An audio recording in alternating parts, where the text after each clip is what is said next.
I guess first off, could you say your name and tell us a little bit about what you do now? Yeah, I'm AC McCray. I'm sort of a multi hyphenate, if you want to say that, an actor, producer, director, writer, uh, crime scene tech in the day job life. A little bit of everything that kind of comes my way. Business manager for my wife's business now, and just so many things. But we'll say actor, director, writer, museum owner is the biggest focus of what I do currently. Okay. How would you say your time breaks down? I mean, that's so much stuff, and even just being a husband, like you said, how do you find time to do all that in the day? And how does the time break down between having all of that in your workload? Well, I'd like to say that there's a lot of time in the day that I can do things, but it's really I honestly I sleep about 2 hours, 4 to 4 hours a night on average. There's a lot of stuff I just do. My obviously my day job is through the day, and then once I get home, I'm just kind of consistently working on a project a night at least. Most of the time, my wife and I take time and just watch our shows, watch what we want to do, same as anybody else. But there's those times when she's resting, or we've got other things that I'm just constantly working. I have a notepad that I keep with me most of the time, and I just work like that as best I can. So my day's about sort of I'll say 60% day job, and then 30% night job, and then 10 to 15% just filling in the rest of the time with whatever the family has, because the family, they've got their own commitments and stuff as well. So trying to find time in all of our schedules is the hard part, but we make it work. Yeah, definitely. That's certainly relatable. My kid's almost 5, and I'm starting to go through all of that and trying to find projects to do, or not finding projects to do, but finding the time to do the projects in the after all the things that life throws at you, anyways. Yeah, the best thing about I can say is, there's days where I want to do stuff and it's like, yeah, it's more of a family day, so let's go do that. You'll find the balance, especially as the kids get older and stuff. And man, my kids are going to be graduating in 3 years. Like the last one will be graduated, and man, I can't even imagine anymore the young kid life. Yeah, I I already can barely imagine what it would be like to have another baby. So I can believe that time's flying way too quick. Yeah, I mean that's how it is with kids, man, for sure. Yeah, definitely. So what was your first job that you ever had? First job I ever had was actually working as a dishwasher in a little diner called the Country Kitchen in North Webster, Indiana. Little, mostly busy in the summertime place, but I went in there and sprayed down those dishes and did everything I could to make them nice and neat and clean, and I absolutely sucked at it. So did you witness a crime scene while you were washing dishes there, or what kind of No, no, transitioned you no. into? So, That's quite so I'm different. yeah, so I'm kind of a guy that has done, like I said, a little bit of everything. I kind of, stuck with the media stuff for quite a few years, and then realized, this is fun, but it's definitely not going to be something I'm going to be able to do full time. And you get to a point where you kind of realize that after a while. So, I did all the little Joe jobs in high school, the stuff that we didn't nobody really wants to do, the dishwashing, the retail clerk, all that stuff. And then just in my adult life, I wanted to go to college, never really did the college thing, went twice, and just I didn't want people to read to me out of a book and pay thousands of dollars for it. And so it was a roundabout way of doing it, but I spent 10 years just gaining knowledge in anything that seemed interesting to me. Took a lot of jobs that I hated just to learn about things, and just kind of grew the skills from there. Doing crime scene these days is sort of something I stumbled into. Actually, I was in a terribly dead end job at a factory, running their business basically as the business. The owner had checked out, his partner had quit. He brought in his son that was just inept and unqualified to do it, and I had to get out. So I just applied for any job and every job I could, and I'm like, something will fall in line. And was offered the crime scene job running a photo lab at a police department in a very busy city here in Indiana, and kind of got into that way. And I didn't know a thing about it outside of the stuff I saw on TV, like Law and Order and CSI shows and stuff. Like Right. that's what everybody says in their interviews too. It's funny, but that's all I knew, and so I kind of transitioned on into that. And it's something I really enjoy. Is it something I want to do every day the rest of my life? No, it's a really hard job when you have to look at those things and then process those things every day. So I'll say this is what I plan on doing until I can get to a point where I can comfortably retire. We'll say that much. That definitely sounds pretty intense. I think a lot of the jobs that you've done have been intense in different ways. Like you were a wrestler at one point, you were like a radio Yep. DJ, Yeah. even acting. We met through you doing physical acting, like you did Matt Foley and threw yourself literally into a table several times, breaking it. And all your jobs kind of have a passion and a intensity to it, I guess, in different ways. Yeah, and that's kind of been my thing is I'm not the kind of guy who can go work on the line in a factory, and God bless the people who can. I'm not putting anyone down, but for me that's something I can't do. I can't process information that way. Like I have to stand here and touch this container or look at this thing as it goes on a line. I That's not for me. That's, I have a highly analytical brain. I have a creative side that's a mile wide. I've got to do something that is interesting to me. And so I've taken a lot of, like I said, taken a lot of jobs, learned a lot, but in anything I do that I've stuck with for quite a while, be it business, media, or like the acting type stuff, anything like that, I've just really had to focus up and say, this is what I want. This is what I have a passion for. And I just go out and do it. It's cliche, but life's way too short to not do anything for any amount of time that you don't want to do. I mean, I just turned 40 last year, and I know that, my time is probably more behind me than it is ahead, realistically speaking. Who knows? I could have another 50 years here on earth. But what do we do with that time? And that's what I'm just trying to do, is just fill the time, love my family, and just have stories to tell, really. I mean, if you've seen the movie Big Fish, it's kind of like that. He had all those great stories, and he might have embellished them a little bit, but they were still stories based in truth. Yeah, definitely. Is there any super memorable stories from any of your various careers that stand out? Oh man. Well, there I'm actually working on two books right now at the same time. I have a book about my wife and I's relationship called Love in the Time of Addiction that we're going to be putting out hopefully later this year around October. Just kind of sharing that story. But I've got another book full of just random stories of just the failures and successes and weird things that I've had in my life.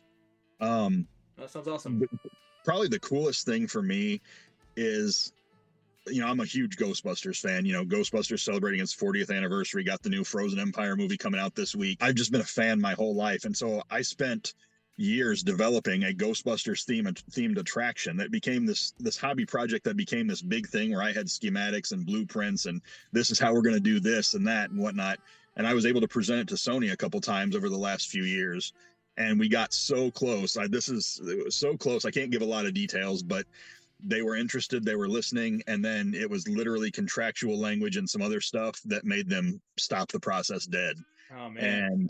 And there's it would have been this whole recreation of the firehouse. You walked in, you're playing games in there. There's Ghostbusters laser tag where you strap on a proton pack. And I had all these ideas, and literally it just got shut down by language in a contract. So that's a cool thing. The even cooler part was invited to the Ghostbusters Frozen Empire premiere last week. Wasn't able to go, but the fact that those people that make the movies know my name and know who I am, that's a pretty cool thing to experience. I've done a little bit of everything in life, and so it depends on what. There's stories I can tell, there's stories I can't tell or shouldn't tell, but just little cool things like getting the approval of people like Lloyd Kaufman, the president of Troma Studios. I did a Troma film that comes out film festivals this year called Kill Dolly Kill. It premiered last year at Fantastic Fest in Austin alongside the Toxic Avenger reboot. And Lloyd was somebody that, growing up in high school, I'm like, man, this is what I want to do. He's why I really stuck with acting, because I wanted to make a Troma movie. And it took me 20 years, but I did it. And then to come out of the premiere in Vegas last year, and there's Lloyd, and he's just like, you're hilarious. And I'm like, I just won Lloyd Kaufman's approval, my childhood hero, and to get that approval from him. Just lots of different things like that, just doing things people say you shouldn't do this. You're not going to be able to. You're a poor kid from Fort Wayne, Indiana. What are you going to do in your life? Well, I'll show you. And it may not be as big or grand as some people have done, but I don't care what some people have done. I care about what I've done, and I've got great friends out of it, a ton of great memories. Again, so many stories I could share, but we'd be here for like 4 or 5 hours doing this. And they'll all come out eventually. They will. Awesome. Well, I look forward to that, and Yeah, I'm sure I'll be speaking about your book whenever it comes out, if we have permission to speak about that on my podcast absolutely. or something. Um, Absolutely.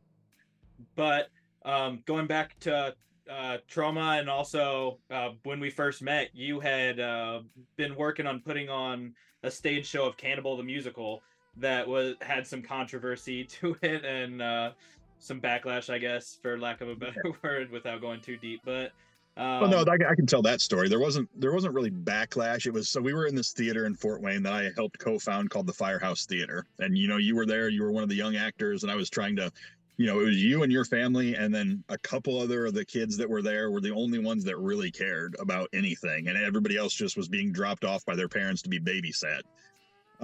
That's why I ended up leaving. But we actually got permission to do Cannibal the Musical. Jason McHugh, who was in the movie version of the movie, was the guy that handled the licensing at the time. He's like, we don't have a script. Everybody kind of just adapts their own script. They do what they want. And so I basically took the movie script and added a scene to the beginning that was a disclaimer that was fairly dirty. It was more based in the Orgasmo world of Trey Parker and Matt Stone, where you have the ladies, coming and knocking on the porn set at the beginning.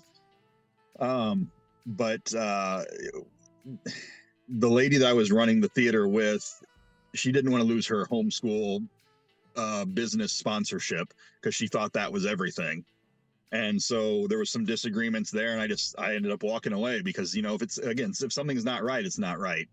And we should have been Fort Wayne's fringe theater, because at the time, and I don't know if their Fort Wayne has a fringe theater now, but at the time there was nothing. They had the youth theater, which was one of the top in the country. They had the civic theater. They had all the other little murder mystery groups, and this group and that group. We didn't have a fringe theater, and that's what I thought the Firehouse was going to be. But once we got in, it became apparent. No, she kind of said, well, it's my money, my way or the highway. And it became for lack of a better term, a bastardized children's theater. And it just, parents were dropping their kids off to be babysat, and that's not what I was about. I knew it was over for me when I had moved out of the theater, because we were living there, and again, living in a firehouse like the Ghostbusters. But we were living there for a period of time, and we had moved out, and I came back to drop off my key, and the guy who had taken over for me as managing director was doing a improv class with kids on stage, and it was just kids just saying words and laughing at each other. They weren't doing anything, and I'm like, this is going to fail. This is going to fail spectacularly. And unfortunately, the lady that was my partner ended up losing a significant amount of money, from what I understand, and complained about it for years. I wish her well. I haven't talked to her in probably about 15, 16 years now. I don't wish her any ill will at all. But it was just a very big clash of business ideals. And she thought, well, I don't have to listen to anybody since it's my money, when she didn't have quite the experience that I did on the business end and putting it towards what we needed to go for. And it is what it is. The theater is gone. The building's still there. It's still a beautiful building. Last I knew, it was a comic book store. So if you check around State Street in Fort Wayne, go check it out, whatever it is now. Yeah. Well, there was most of that I knew. There was a little bit that I didn't know, so I do appreciate you sharing that. Yeah.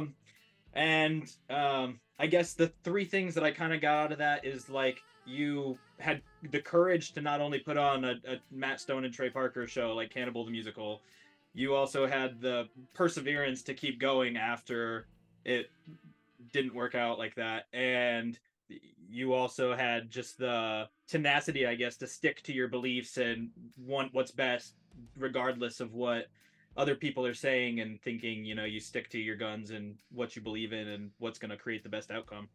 Yeah, and that's something I've kind of always been like, and it was sort of solidified even more after that fact, not even before that. But I've always just been somebody who said, I'm going to do this, and nobody told me, you can't be a pro wrestler. That's stupid. Why would you do that? I went out and did that. You can't run a theater. You can't do this. You can't do that. Tell me I can't and watch me do it. That's kind of been my all-consuming motivation. I came from a really bad childhood. I had a very abusive upbringing, both emotionally and physically. Lots of things in there that made me just want to sort of rise above what I was supposed to be. And nobody can really tell me you can't do it. You know, I'm still pushing for things that I shouldn't be at 40 years old. I would love to play Blob in an X-Men movie. I think it's great. I keep bugging Kevin Feige. I send him a letter at least once a month to his office at Marvel Studios. I'm sure none of them ever get read, but hey, that's okay. I'm gonna bug him and bug him and bug him and try to find those ways in. It worked for what's the actor who played Shang-Chi? Simu Liu. Yeah, Yeah. worked for him. That's how he got it. He went online and said, "Hey, I want to do this." Oh So wow. maybe it can be the same thing, but you know, just a little bit of luck there. If I don't ever reach that goal, that's fine. You know, I've done movies with people that I am just huge fans of. My youngest son passed away in 2011. He was named Ash after the character from the Evil Dead movies. Bruce Campbell knows who he is. I actually just talked to Bruce's brother Don this morning. So I mean, you build those relationships, and you know, it comes to a point where you're like, yeah, this is cool, but I'm still going to do what I want to do, and I'm still going to make these relationships, make these connections. And for anybody that watches this, hears this, whatever, that's really the secret, is go out there and don't wait for it to come to you. And I think that's what too many people do. They wait for it to come. Don't wait for it to come. Go out and get it, because it's not going to come if you don't. Awesome. Yeah, that's great advice. I love that. You said that you've recently gotten a like an traveling oddities museum. Could you tell me a little bit about that? Yeah, so we run a museum called the Wicked Wonders Dark History and Oddities Museum. We sort of branched this museum out of the fact that my kids kept bringing home their history homework, and it was just the biggest garbage you could imagine. Like, they're not teaching history, they're teaching how to take a test, and that's not a slam on teachers. Teachers should be paid more, they should be able to teach properly, but we're in such a politicized world where you're going to offend somebody with any part of history at this point. So we just started collecting things, and we have all sorts of items. You know, we have tons of stuff from World War II that soldiers brought back. You know, was basically a Nazi memorabilia that they brought back, and when they passed away, their family doesn't want it. Well, what do we do with this? The best thing I've ever heard about that is from a Holocaust survivor directly, and she said, "You share it. You share it with the world, no matter how uncomfortable it is, because we're dying, and our stories are not going to be able to be shared by us much longer."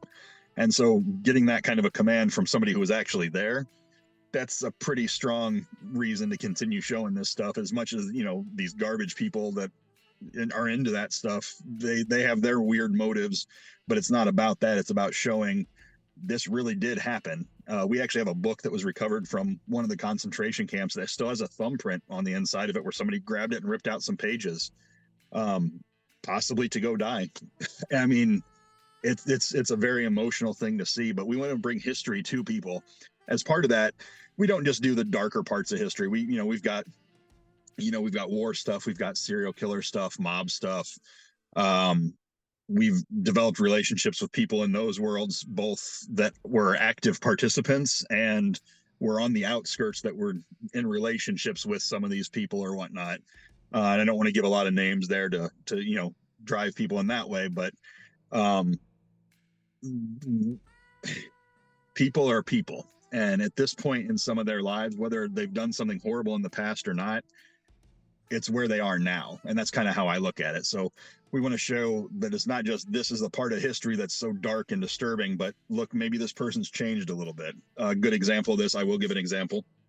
David Berkowitz, the son of Sam, we talked to him for a period of a couple of years. He sent us his book, and he's a born again Christian now. He does sort of prison ministry type stuff. I would absolutely trust him today to hang out, have dinner, watch my kids, not, for long periods of time. But would I have allowed that like 30, 40 years ago? Probably not, because of where he was then. But that goes to show you that people can change. I hope he's doing well. I haven't talked to him recently, but that was one of the people we connected with because of our museum. We wanted to, get his side of his story, talk to him a little bit. But yeah, he's doing the prison ministry thing now. Last I knew, he was doing really well. He's accepted the fact that he deserves to be in prison the rest of his life for what he did. And that's a huge step for somebody like that, because you see people, we kind of have the serial killer culture in our world now where, the Dahmer show and the Bundy stuff like that. Those guys really didn't have any remorse, I don't believe. But that's their personal thing that they have to deal with. For me, I thought David was a nice enough guy, and we talked to him. We asked him to perform our wedding, my wife and I's wedding, at one point. We were going to go out there, but he's not ordained, so he couldn't do that. But he said in all the years we were the first people that ever asked him to do that. So we've got the letters from him inside saying, "Wow, that's pretty cool."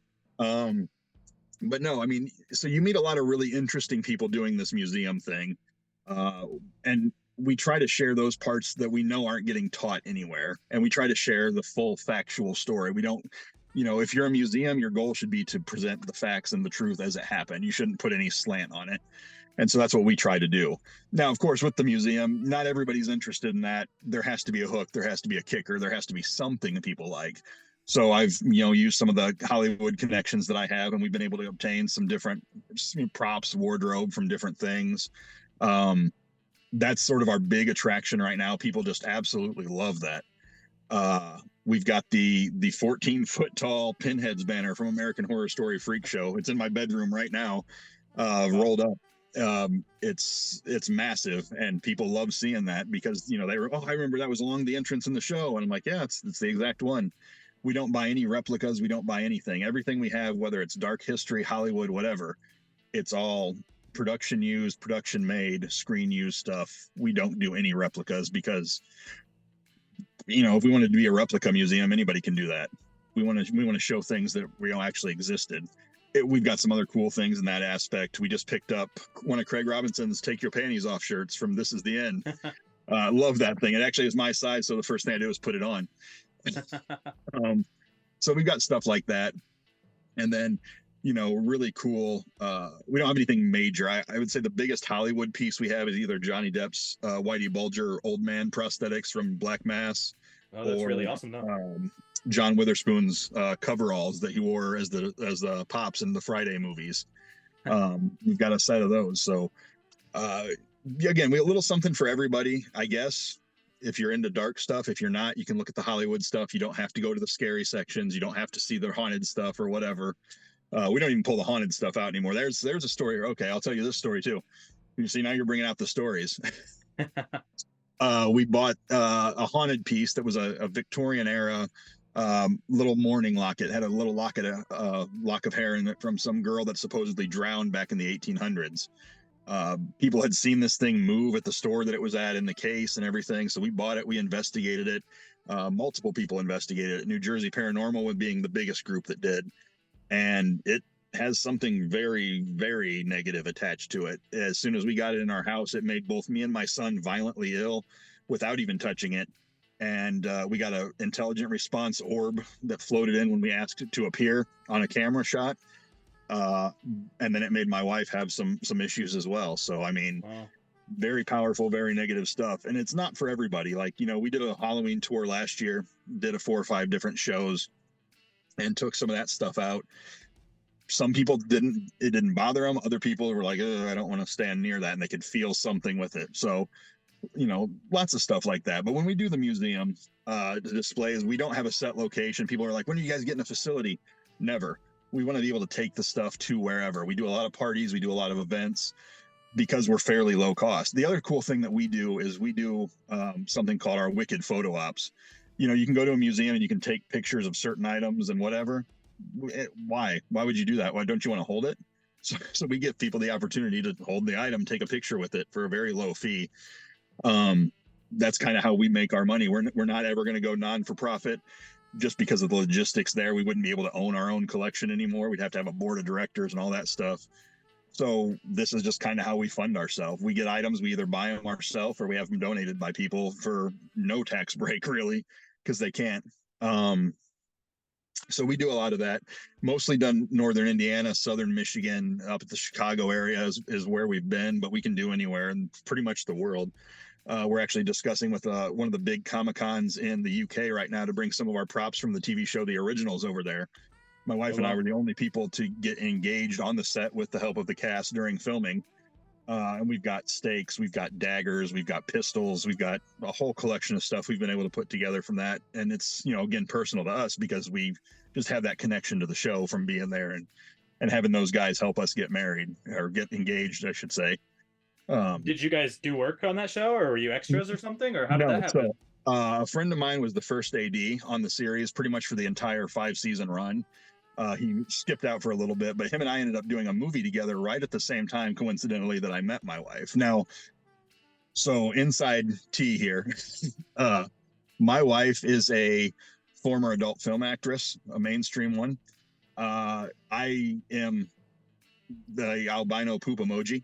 And so people would think, hey, this isn't going to work out, you know, the attractive girl and the fat guy, but it's very much in a Family Guy dynamic is what we have. But I didn't know that at the time that she would have any interest in me. So I'm like, I got to impress this girl.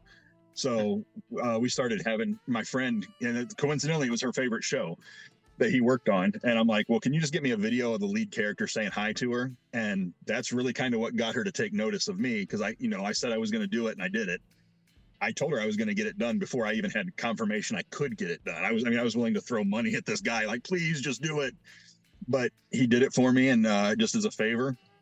And then when I was ready to propose, he's like, so what are you thinking? And I'm like, well, we'd like to come down. You've invited us down before. We'd just like to come down, see a day of filming, walk the sets. And, and then that turned into, well, why don't we get, the cast to help? And Charles Michael Davis, that played Marcel on the show, basically planned out my entire engagement. I forgot the speech. If you watch the video, it's really stupid because I forgot the speech halfway through. And so it makes no sense, but she still said yes. And that's what matters. And those guys were great down there. Danielle Russell, who was the star of Legacies, which was the follow-up series to the originals, she was there. The guy who played Charming in the Descendants, the Disney series, was on. He had a character named Roman on the series. He was there on set, and we just got to spend the whole day walking around we pretty much had free reign of the sound stages down in Atlanta, and it was really cool. Oh wow, that sounds really cool. Yeah, it was, like I said, a lot of stories. There's a ton of stories. I can't advise everybody enough. When the book finally comes out, just pick it up, because that one's going to be a couple years away still, because there's just so much to edit and go through. But hoping to have the first book out this fall, just telling about our relationship and a lot of that, because right now, of course, addiction, a big topic nationwide. She's a recovering opiate addict. I'm a recovering alcoholic. We think people could benefit from hearing our story of how two crazy addicted people got together, got sober, and created a life together. So that's what we're kind of aiming for with the book. Awesome. I really like that. And I also really like what you were saying about the Oddity Museum, how you want to show the reality of how things were. And sorry, I feel like I'm going to sneeze. But yeah, again, you stick to what you believe in, and you're keeping it how you do things, and it's authentic, and it's really awesome. Yeah, I'll have to have you come check out one of the things sometime. We haven't booked any shows for 2024 yet. We've kind of taken a winter hiatus to kind of put some new things together and build some new displays up. And we've got some new things coming a little bit later in the year that I can't really talk about yet. We've gotten really close on a few big pieces, like huge, mega, massive pieces. And these are the things you always have to, like I said, always got to try for the things you want, no matter how ridiculous they sound. So a couple of years ago, there was a sale of a house out in California. It was Kurt Cobain's house that he lived in the Hollywood Hills that had been abandoned for years. What people didn't know, and I don't think it's still widely publicized out there, I verified this with the realtor and somebody that actually used to work maintenance in the house. When Kurt was living there, one of the last things he did was he wrote on the walls like this massive poem that was just all over like 2 or 3 sheets of drywall. When the guy went in there, the maintenance guy talked to, he went in there, he literally painted over that. It was still there, but it was interior latex paint. So it would have been costly, but I believe we could have scraped the latex off, had it done professionally, and been able to preserve whatever Kurt had written on the walls. We got this close, and then the house sold. Oh, man. So they shut us down. We almost had. Actually, this is another funny story. The book Into the Wild, the story of Christopher McCandless that went to Alaska to try and escape his childhood trauma. He lived in a bus, passed away in a bus up there in the Alaskan wilderness back in the early 90s. They made a movie about it. Sean Penn directed a few years ago. And fantastic movie. He's one of my personal heroes from the stuff that I went through. I understand why he did it, but we wanted to claim the bus as our own. And there was an Alaskan law that if something had been abandoned on public property for a certain number of time, a certain amount of years, which it had been, that it could be claimed and, whatever. We started that process and started reaching out to the Alaskan government. We talked to the mayor over there. We talked to the governor. We talked to whatever. It was literally less than a month later that bus was flown out of there. And if you read the press release, they mention in there people were trying to get it for their own less than ethical purposes. We had no unethical purposes with it, and we feel that was directly dinging us, because our goal, we had some people that lived up there that we knew that had gone actually out there, some of these outdoorsy guys that could get out there easily, and they said there was a way to cut it apart, that we were gonna literally cut it into chunks, which is not ideal, but they were going to do that and then haul it out and then put it on a flatbed and send it back to Indiana for us. We got so close and they just shut us down right in the middle of it. But our plan was just to take it out to near the Salton Sea in California in the desert, where he had a place down there near Slab City, and make it a place for people to come pay tribute to him down there, because that was another one of his favorite areas. It's never going to happen. It's apparently at the museum in Fairbanks now, waiting to go on display. I'll go up there and see it, but I'm still kind of bummed that I didn't get to own it. Yeah, that would have been really cool. Yeah. And honestly, I don't know how we would have restored it anyway. I mean, they were literally going to cut, like, here's a chunk of the roof, here's a chunk of the roof, here's a chunk of the frame, and we were going to have to get it all redone and re-sheet metaled. So it would have probably done more damage to it than it would have been worth. But it's just the principle of the thing. Like, we start the whole process of trying to claim this, trying to, do something, and they literally do that and then send that one line in the press release just really pissed me off. Yeah, definitely. If I was talking about you, then I'm sure there was nothing unethical. It's kind of crazy. I get that it was, a guy passed away in there, and we were not going to do anything to disparage his memory. I mean, the whole point of it was that, but I've tried to obtain like little relic pieces of the bus when they did the restoration on it that they've been doing, and the museum just has been rude and rude and rude. Won't even give us like a little 1x1 square of metal that they broke off that was rusted or anything. Like, man, just that's the kind of stuff that we would get if we had to. I'm not really into relic pieces, but just to have something associated with my heroes is a big deal. Yeah, definitely.